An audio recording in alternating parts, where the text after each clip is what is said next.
We all know that first impressions matter, and the first thing a hiring manager sees is your cover letter. That letter gives you an opportunity to wow an employer. But too many job seekers squander this chance. They send a cover letter with typos, a sloppy format, and cut-and-paste text. And it's not enough to avoid those rookie mistakes. You also have to tell a compelling story. This sounds complicated, but in fact, if you follow a few rules, you can write a cover letter that stands out from your competition. Our Max List Guide shows you how to do this. It's called Simple Rules for a Winning Cover Letter. Go to maxlist.org/cover letter. We show you the content, structure, and style that hiring managers like. You'll get examples and templates you can use to write your own winning cover letter. Get Simple Rules for a Winning Cover Letter today. Go to maxlist.org/cover letter.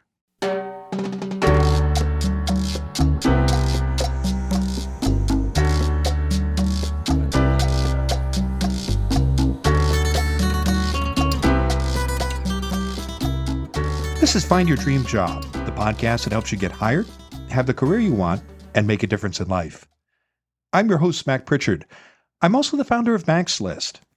It's a job board in the Pacific Northwest that helps you find a fulfilling career.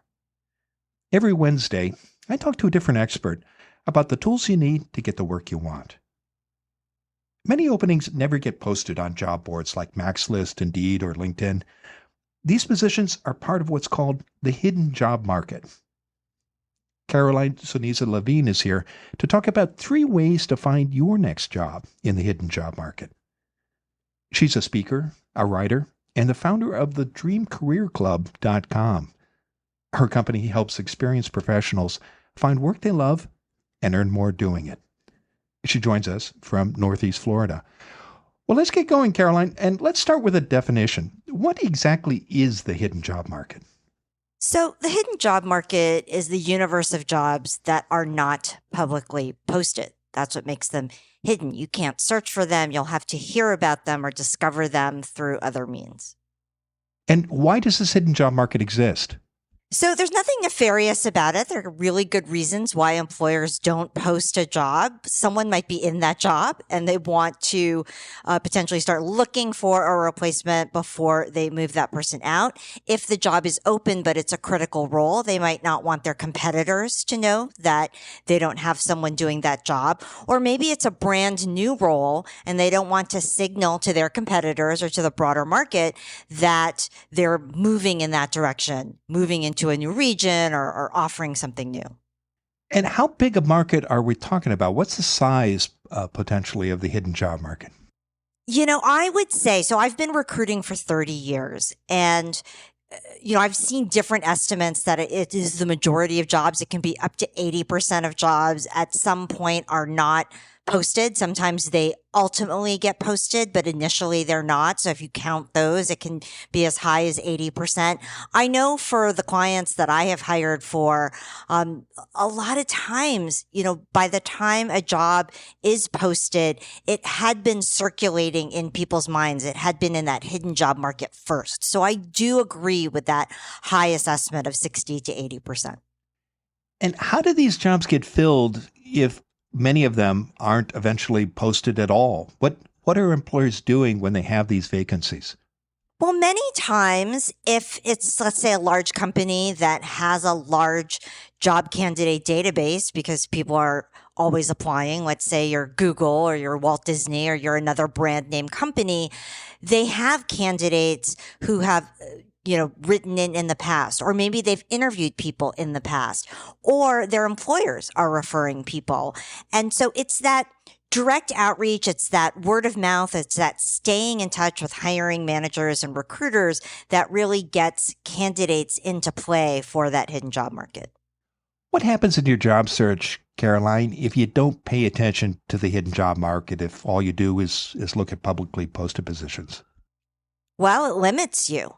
So again, even though sometimes a position will be posted eventually, there's always going to be that initial time where the hiring manager is just thinking about hiring someone, and maybe they're waiting to get budget approval, but they start telling their friends that people in the department are going to know about it, that they're thinking about hiring someone. So then those people are going to start telling their friends, hey, sounds like something's going to be opening up soon. And so people who are in the know, who hear about potential opportunities, they're always going to get the jump and be first in line when something officially opens. In your experience, again, you're a recruiter. You've been doing this for many years. In your experience, do most candidates understand how the hidden job market works? I think most candidates understand that some jobs aren't posted. I think it's unfortunate that many candidates get discouraged by that and think that there's something wrong with that. When again, there are just many good reasons why it happens. And then just naturally in the course of a search where you don't get instant headcount approval, you don't get instant budget approval, there is always going to be some part of the search that is not public. And yet there is an opening potentially that's there. And I want to talk about that point, Caroline, because just because the job isn't publicly posted doesn't mean that the employer isn't open to candidates from the outside. Is that been your experience as a recruiter? Yes, 100%. The employer has a need. That's where the hiring comes from. And that need initially, it's a pain point. And, sometimes they try solving it by moving someone internal. Sometimes they think, well, this'll pass. We'll get some extra resources for it. Maybe they'll bring in a freelancer or a temp or a consultant.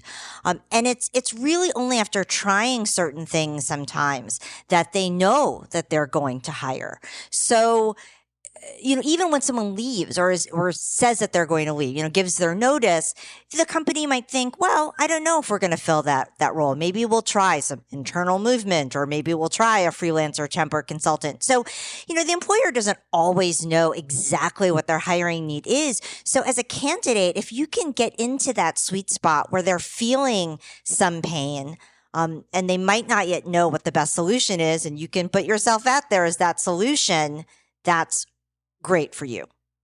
And I know we're going to talk about this in a moment, but I think the point I want to underscore here that you're making is there's one way to apply for a job, which is to look on a company careers page or a job board, find a publicly posted position and send in your application.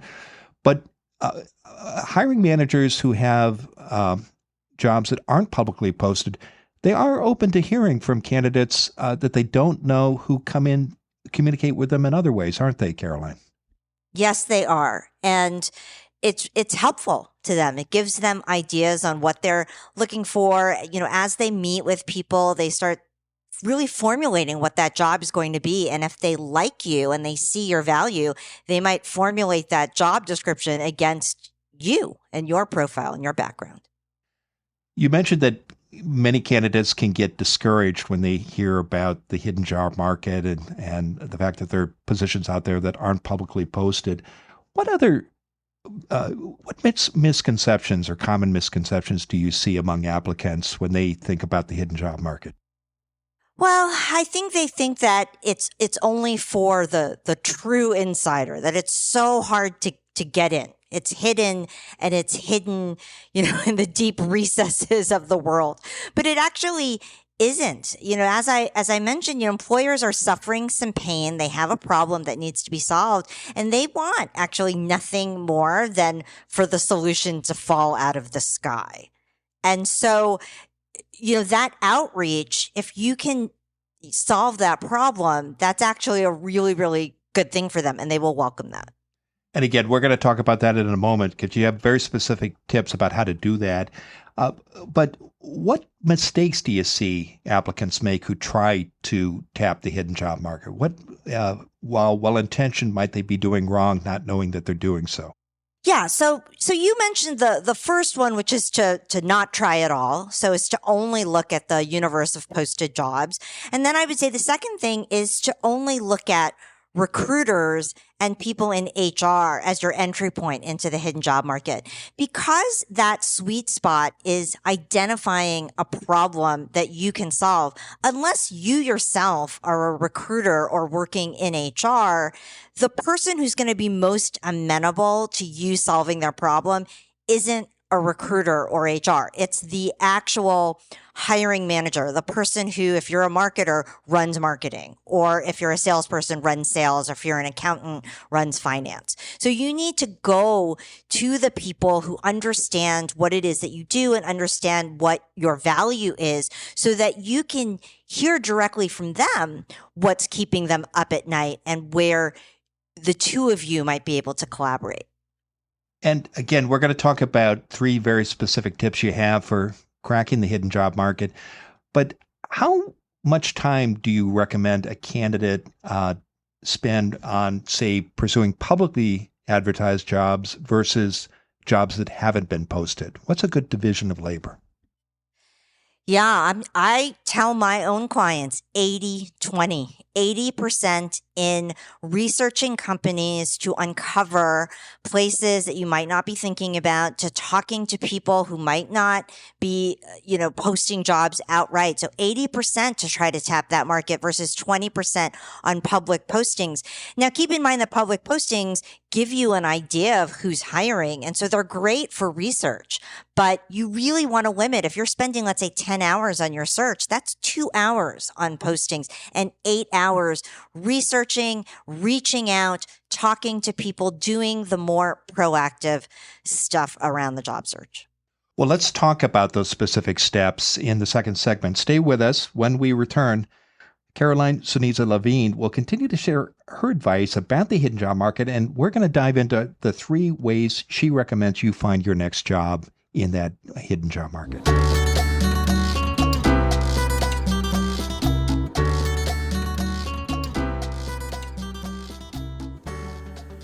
Ageism in hiring is against the law. It's also a fact of life in today's job market. If you're an older worker like me, you face an uphill climb when you look for your next job. I want to help you overcome those odds. So I've put my best job interview advice for older workers into one new guide. It's called How to Fight Ageism in a Job Interview. And it gives you the skills you need to beat the barriers older workers often face. Visit maxlist.org/fightageism. You'll learn why you should embrace your age rather than run from it, how to talk about the taboo topic of age, and what you can do to diffuse age as a factor in hiring. Get your free copy of How to Fight Ageism in a Job Interview today. Visit maxlist.org/fightageism. Be prepared before you walk into the interview room. Go to maxlist.org/fightageism. Have you ever been asked this in a job interview? Tell me about a time when you didn't agree with your boss. What would you say? This is what's called a behavioral interview question, and it's a common tactic. Employers use this kind of question to explore your fit for a job based on your past experience. It can be an easy question to answer if you have the right strategy. I show you how to answer these gotcha questions in our free MaxList guide, 100 Behavioral Interview Questions You Need to Know. To get your copy, visit maxlist.org/questions. You'll also learn 4 simple steps for answering any behavioral interview question. Again, that's maxlist.org/questions. You can count on getting these questions in your next interview. Why not get the answers before you walk into the interview room? Go to maxlist.org/questions.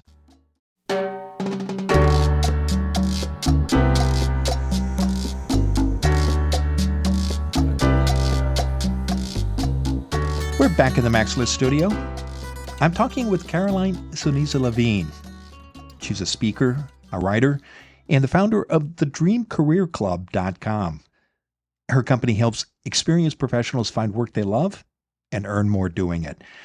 Well, Caroline, before the break, we were talking about the hidden job market, and I appreciate you walking me through what it is, how it works, how big it is, why employers rely on it for positions. And let's turn to your 3 tips for how to get a job in the hidden job market. And I want to walk through them one by one. Your first tip Caroline, is tap into your network. Tell us more about this. Why is it important to do this, and how do you do it? Well, what's great about having other people know that you are looking for a job and even more importantly, what you're looking for, having other people know that enables another set of ears and ideally 10, 20, 30, 40 plus sets of ears listening also for potential opportunities for you.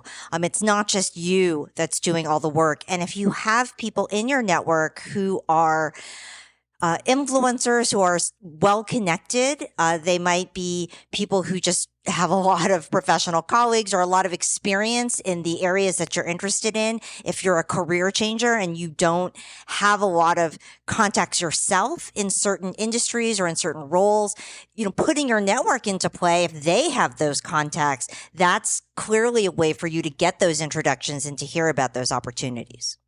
So how do you do that specifically? You've got a database of contacts. You've got people you're connected with on LinkedIn.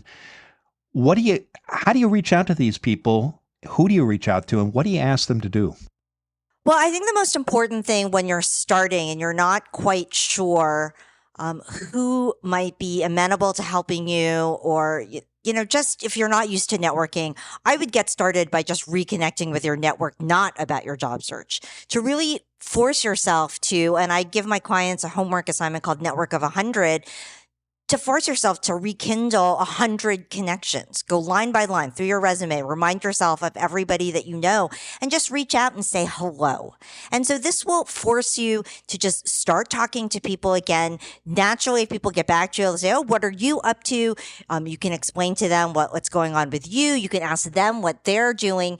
And in that way, you're going to hear about what people are working on and, what they might know about. You might find out that someone's at the dream company that you're targeting, or that someone has moved into an industry that you're really interested in. And they're also going to learn about you and hear, oh, you're in transition. You're interested in moving into XYZ. And it's your chance of explaining what it is that you're looking for. What do you say to a listener who might think, well, I don't know 100 people. Is that still going to work for me? Well, if you start with 10, 20, 30, that's 10, 20, 30 more contacts than you were going to make before. So while I say start where you are, I will push back, Mac, and I will say challenge your listeners to try and get to that 100. I tend to work with mid to late career professionals, and maybe they haven't kept in touch with 100 people, but that's why I'm saying rekindle those connections. Just say hello. Don't start with your job search. Start with just figuring out, what they're up to. And, the springtime is coming. People want to get out of their homes and maybe do some more outside. You can ask people what their plans are. And so, it's always a good time to get in touch with people. And we do know 100 people, honestly. If you've been alive on this earth for 20, 30, 40, 50 years, 100 people. So you reach out to 100 people or maybe even more. You have coffee, or maybe you swap emails or text messages, however you like to communicate. What happens next? How is this going to help you find and get a hidden job by doing this? Well, the reason why I tell people to target 100 or more is because naturally there's going to be runoff. There are going to be people who don't get back to you. Maybe there's an email that you thought was updated and it bounces back and you can't find that person. So forcing yourself to reach out to 100 doesn't mean that you're going to talk to 100 people. And then even if you talk to, let's say, 50 people, some of those people, maybe they're retired, maybe they're in a completely different industry or role than you thought they were. Maybe they're in a completely different geography now, and they're not necessarily going to be related to your search. Although I will tell you, we don't know who or what people know, so don't be so quick to assume. But let's say that, of that 100, you end up with 10, 20, or 30 that are in the area that you're interested in, that you're having a back and forth, and you feel like you can tell them what you're interested in, that you can confide in them, that you're in transition. And it's a chance for you to explain what it is that you're looking for. So again, they have their set of ears to the ground around opportunities. What should you do, Caroline, if you're not clear about what you want to do next or where you want to work next, should you still reach out to people, or can these conversations help you get clarity about those two issues? So I think you should still reach out to people because you can't really control how quickly networking is going to happen. So it never hurts to start reaching out and just focusing on that genuine rekindling relationship. I think that in some ways talking to people can help you get clarity, but I caution against that. I think that you should try to get clarity by doing your own secondary research, reading about different companies, reading about different roles, reading business magazines and business articles to try and think about what are the problems that I like to solve? What are the industries that I like to read about? So that when you talk to people, you can at least mention, I've been reading a lot about AI, and I'm really interested in, how that's going to impact XYZ, right? And so that you have some sort of idea so that the people that you talk to can have a starting off point. Otherwise, you're really just asking them to think about the world, and this is too much. The second of your 3 steps for finding a job in the hidden job market is to use LinkedIn to find companies that are hiring. Now, unpack this for me, Caroline. If a job isn't advertised, how can LinkedIn help you find it? What do you have in mind here? Yeah, because if you follow companies and if you follow people, you'll see these notifications. So-and-so is celebrating a work anniversary, or so-and-so, updated their title or updated their photo or, commented or whatever it is. Right. And so if you use LinkedIn at all, you know that it notifies you when there are changes.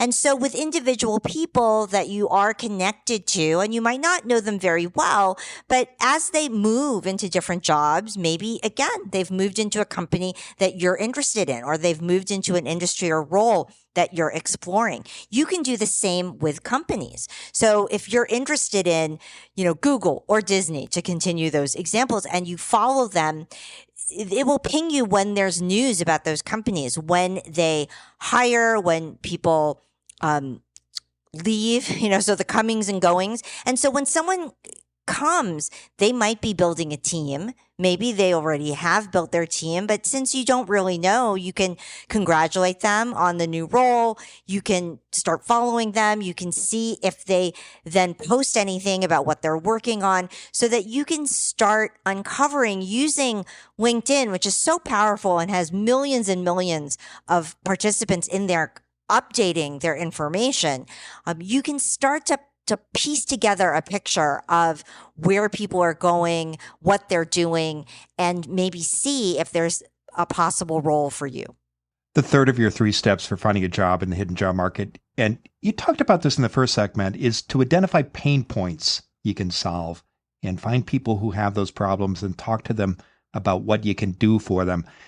How does doing this, identifying these pain points, finding employers who have those problems and talking to them, help you get a hidden job? Well, I had mentioned in the very beginning that all jobs in some way are hidden because in the very, very beginning, an employer just isn't 100% sure how they're going to solve the problem. They might hire internally. They might move someone internally. They might hire a freelancer, temp, or consultant, or they might get the headcount and the budget to hire someone full time. But up until that decision is made, it's just a thorn in their side. It's a problem to solve. It's something that's keeping them up at night. And they're not 100% sure. So I'm going to couple that with what I said about LinkedIn and the comings and goings. You see someone has moved into a new position and they may or may not have a team.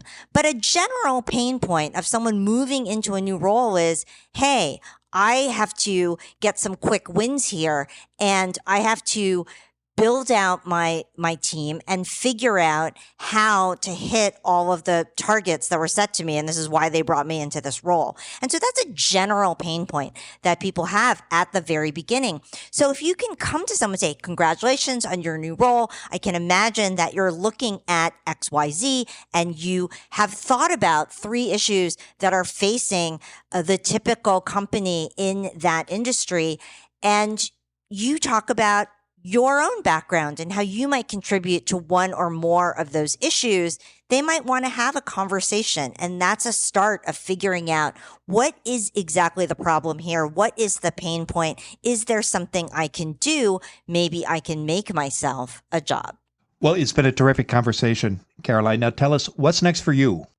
Well, I'm still with dreamcareerclub.com. I have a number of free resources on there. So there's a free resources tab. And so I just encourage job seekers out there to take advantage of that and look and see. I write from the recruiter's perspective. So the kind of behind the scenes on the hiring process. Oh, terrific. We'll be sure to include that URL, dreamcareerclub.com, in the show notes and on our website so that people can find out about those free resources and more about your work. Now, Caroline, given all the great advice you've shared today, what's the one thing you want a listener to remember about the 3 ways you've outlined today to find your next job in the hidden job market? Well, if you remember those 3 things, what they all have in common is to be proactive. So tap into your network, reach out. You're being proactive and you're reaching out. You're looking at LinkedIn and staying active there. You're being proactive. You are pitching yourself as a solution to a pain point. That's being proactive. So the control of your job search isn't in the faceless company. It's not in any one recruiter or hiring manager. It's up to you.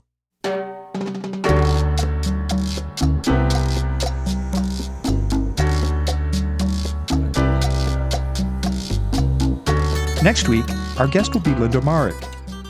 She's a recruiter and a career coach. Through online classes, Linda shares with job seekers her insider knowledge of how hiring works. You likely won't meet with a hiring manager until you're offered an interview. And before you're invited into the interview room, you have to compete with other applicants. But there is a way to bypass your competitors altogether. Join us next Wednesday when Linda Marek and I talk about how to go past the gatekeepers and get hired. Until next time, thanks for letting us help you find your dream job. This show is produced by Max List. Susan Thornton-Hoff schedules our guests and writes our newsletter. Lisa Kislenberry-Anderson manages our social media. Our sound engineer and editor is Matt Fiorillo. Dawn Moe creates our transcripts, and our music is by Freddie Trujillo. This is Mac Pritchard. See you next week.